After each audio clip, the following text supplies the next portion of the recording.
Em uma reviravolta dramática nas tensões globais sobre tarifas, a União Europeia e os Estados Unidos agora correm para acelerar as negociações na tentativa de evitar uma guerra comercial transatlântica em grande escala. Isso ocorre após o presidente Trump ameaçar impor tarifas de 50% sobre as importações da UE, uma medida que pode abalar os mercados globais, criar ainda mais volatilidade do que já existe e desencadear sérias consequências econômicas para ambos os lados do Atlântico. Trump reclamou das relações comerciais da UE, citando o déficit comercial de bens dos Estados Unidos com a UE, que foi de cerca de 236 bilhões em 2024, segundo dados do Departamento de Comércio dos Estados Unidos. Não estou procurando um acordo, disse ele. Nós já definimos o acordo.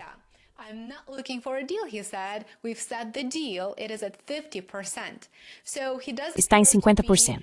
Portanto, ele realmente parece ser pouco propenso a ser facilmente convencido a suspender as tarifas contra as importações da UE.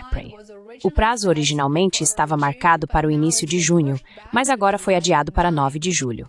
O motivo do adiamento foi uma conversa telefônica entre o presidente Trump e a presidente da Comissão Europeia, Ursula von der Leyen. Segundo ambos os lados, a conversa foi cordial, correu muito bem e foi até construtiva.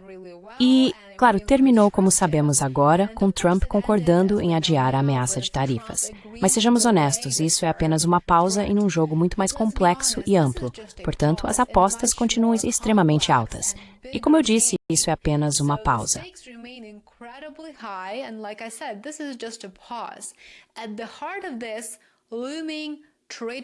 No centro desta iminente crise comercial entre os Estados Unidos e a UE está um rompimento fundamental na comunicação, na confiança, o mais importante, e, claro, no alinhamento de políticas. Autoridades da UE há muito reclamam que não está claro o que exatamente os Estados Unidos querem, ou mesmo quem está tomando as decisões em Washington. O interessante é que não ouvimos muito essa reclamação durante o governo Biden, enquanto ao mesmo tempo, os Estados Unidos acusam o bloco europeu de mirar injustamente empresas americanas com regulações, processos judiciais e barreiras à entrada. Agora, o que está no cerne disso tudo? Algo muito mais importante do que políticas comerciais indefinidas. É provável que a insistência da UE em continuar financiando o regime de Zelensky, enquanto Trump está decidido a resolver a questão, seja a principal causa.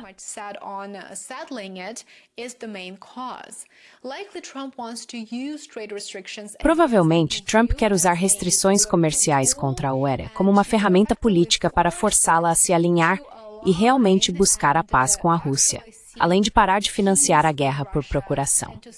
Agora, antes de continuarmos, gostaria de apresentar uma ótima empresa sediada nos Estados Unidos que ajuda a proteger nossos dados privados online. A Optary é a primeira empresa dos Estados Unidos que está em conformidade com os padrões regulatórios aqui nos Estados Unidos. Ela oferece um relatório gratuito com dezenas de capturas de tela mostrando onde suas informações pessoais estão sendo publicadas por centenas de corretores de dados online. A Optary vai ajudar você a proteger sua privacidade, removendo esses dados valiosos.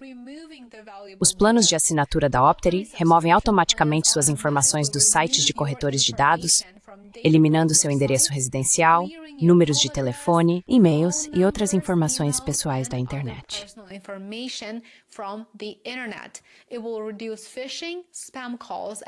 Isso vai reduzir phishing, chamadas de spam e spam por e-mail, além de ajudar você a gerenciar sua privacidade.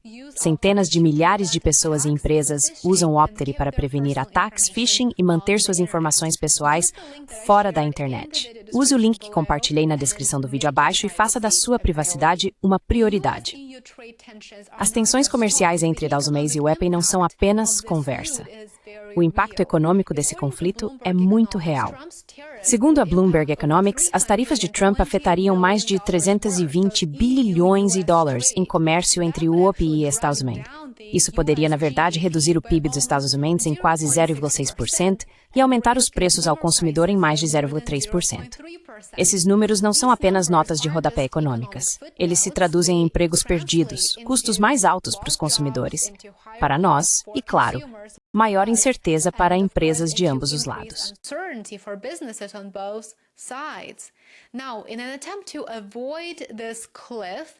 Agora, numa tentativa de evitar esse impasse, ambos os lados estão se preparando para o que está sendo chamado de negociações aceleradas. Segundo a porta-voz da Comissão Europeia, Paula Pino, de repente há um novo impulso por trás das conversas. Ela disse a repórteres que o objetivo é manter contato próximo com o governo Trump e avançar rapidamente nas discussões.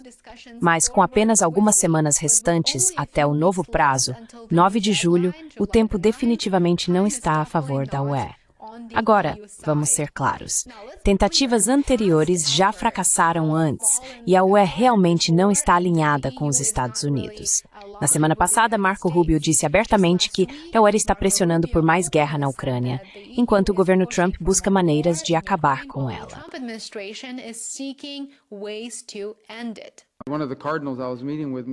Um dos cardeais com quem me encontrei, senhor presidente, no dia anterior à missa papal, disse para mim, sabe, isso é muito incomum para nós. Temos um presidente americano que quer a paz, e são alguns europeus que estão constantemente falando sobre coisas de guerra. Então, na cabeça deles, o mundo está meio de cabeça para baixo agora. Na semana passada, os Estados Unidos rejeitaram completamente uma proposta da União Europeia que incluía a remoção conjunta de tarifas sobre bens industriais, melhor acesso ao mercado para a agricultura dos Estados Unidos e até cooperação em centros de dados de IA. Isso não foi suficiente. Antes, isso teria sido visto como uma ótima oferta, ou, no mínimo, uma oferta razoável, mas agora isso não foi suficiente para satisfazer o lado americano.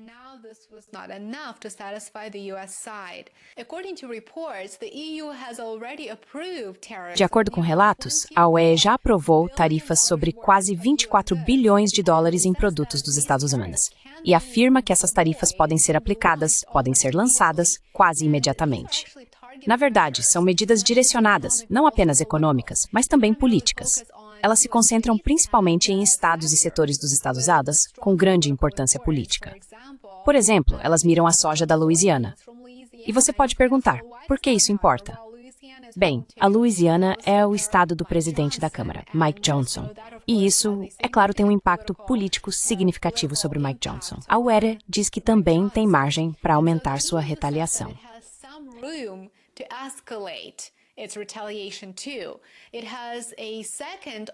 Ela tem uma segunda lista, ainda maior, pronta para ser implementada com novas tarifas. E isso poderia atingir produtos americanos no valor adicional de 95 bilhões de euros, incluindo aeronaves da Boeing, carros fabricados nos Estados Unidos e até bourbon. Minha opinião sobre isso é que, na verdade, isso é só conversa. A UE está em um declínio econômico tão profundo que impor tarifas sobre importações dos Estados Unidos significaria taxar ainda mais seus próprios cidadãos. E essa provavelmente não seria uma escolha muito popular. Espera-se que o comissário de comércio da Maroš Šefčovič se reúna com o secretário de comércio dos Estados Unidos, Howard Lutnick. Ambos os lados entendem claramente que uma guerra tarifária ou uma escalada de tensões seria mutuamente destrutiva. As tarifas afetariam as exportações, especialmente de economias industriais pesadas como a Alemanha e França.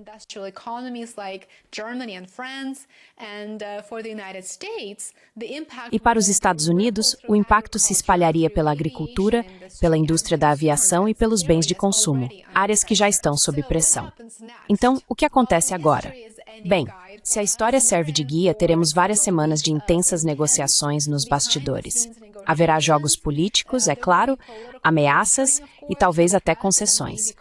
Mas o fato de que tanto Trump quanto von der Leyen ainda estão conversando, acho que isso é um bom sinal.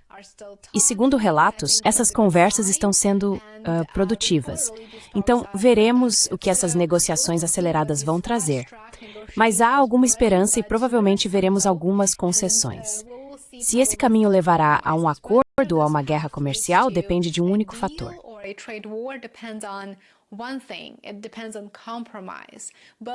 Depende de compromisso. Ambos os lados têm algumas cartas para jogar. Pode-se argumentar que a OLE tem talvez uma ou duas cartas restantes, se é que tem alguma. Mas, dito isso, o crescimento global está desacelerando e a pressão eleitoral pode estar aumentando para ambos os lados. Claro, em algumas partes da Europa mais do que nos Estados Unidos. Mas ainda assim, nenhum dos lados pode se dar ao luxo de um grande choque econômico. Portanto, as próximas semanas podem redefinir não apenas as relações comerciais entre o ESM, mas também o comércio internacional pelos próximos anos. Muito obrigado por assistir. Lembre-se de mostrar seu apoio, curta, inscreva-se e compartilhe. Isso significa muito, faz toda a diferença, e eu te vejo de volta aqui amanhã. Aproveite o resto do seu dia. Até logo! Enjoy the rest of your day. Bye for now.